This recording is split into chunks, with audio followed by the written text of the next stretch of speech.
ભુજ શહેરમાં નગરપાલિકા દ્વારા 1998થી શરૂ કરાયેલી સિટી બસ સેવા ભૂકંપ બાદ પણ 18 વર્ષ સુધી ચાલ્યા બાદ બંધ કરી દેવાઈ અને પુનઃ શરૂ કરવા છેલ્લા 5 વર્ષથી ચાલતા પ્રયાસોમાં સફળતા મળી નથી। મુખ્યમંત્રીએ રાજ્યની પાલિકાઓને સંચાલિત શહેરી પરિવહન સેવાની સીએનજી અને ઈ બસો માટે 1 કિલોમીટરે 12.50 રૂપિયા સબસિડી વધારીને 22 રૂપિયા કરી દીધી છે। ભુજ નગરપાલિકાએ પણ સમગ્ર યોજનાઓનો લાભ લેવા માટે ટેન્ડરિંગ પ્રક્રિયા કરી હતી, પરંતુ 3 ટેન્ડરના પ્રયત્નો પછી પણ એકેય ટેન્ડર ભરાયો નથી। ત્યારબાદ નગરપાલિકાએ કોઈ ગંભીર પ્રયાસો કર્યા નથી। બીજી તરફ હાલાકી ભોગવતા લોકોએ સવાલ સર્જ્યો છે કે અમદાવાદ, સુરત જેવી મહાનગરપાલિકાઓ 2025 સુધીમાં તમામ ઈ બસોનો લક્ષ્યાંક રાખ્યો છે અને ભુજ નગરપાલિકા સાદી બસ પણ ચલાવવા સદંતર નિષ્ફળ કેમ થાય છે।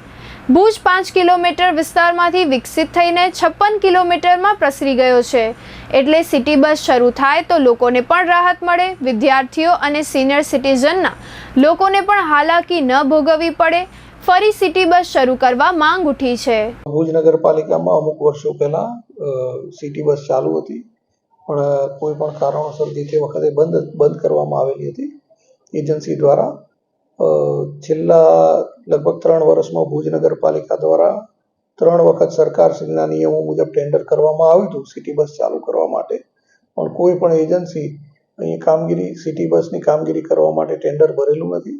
તેના કારણે બસ ચાલુ કરી શકાયેલ નથી।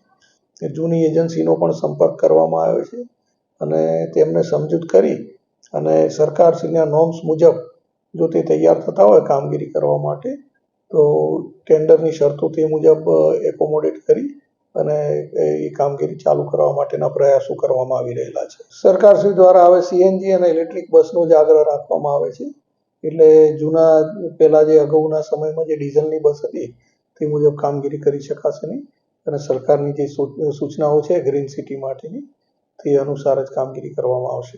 જેમ આપને અત્યારે જ કીધું કે અમે ટેન્ડર કર્યું 3 વખત, કોઈ એજન્સી આવી નથી। જૂની જે એજન્સી કામગીરી કરતી હતી એની સાથે વાટાઘાટો ચાલુ છે અને તે એજન્સીને સમજૂત કરી અને સરકારશ્રીના નોર્મ્સ મુજબ જો તે કામગીરી કરવા તૈયાર થતી હોય તો ટેન્ડરની શરતોમાં જરૂરી ફેરફાર કરી અને ફરીથી ટેન્ડર કરી અને સિટી બસની સેવાઓ ચાલુ કરવા આયોજન કરવામાં આવશે।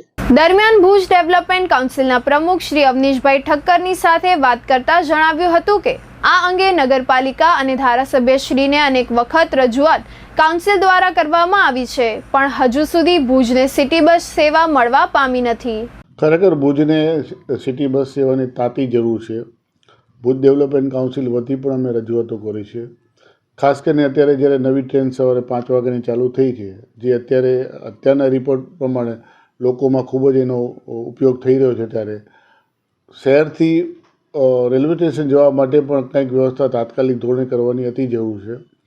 રિક્ષાવાળાના બાબતે પણ ફરિયાદો રોજ આવે છે, ઘણી જગ્યાએ આ બધી ઇસ્યુ છે, તો નગરપાલિકાની નૈતિક જવાબદારી બને છે અને કાયદાકીય જવાબદારી પણ બને છે કે લોકોની સુખાકારી માટે આવા પ્રકારના તાત્કાલિક આયોજન કરવા જોઈએ।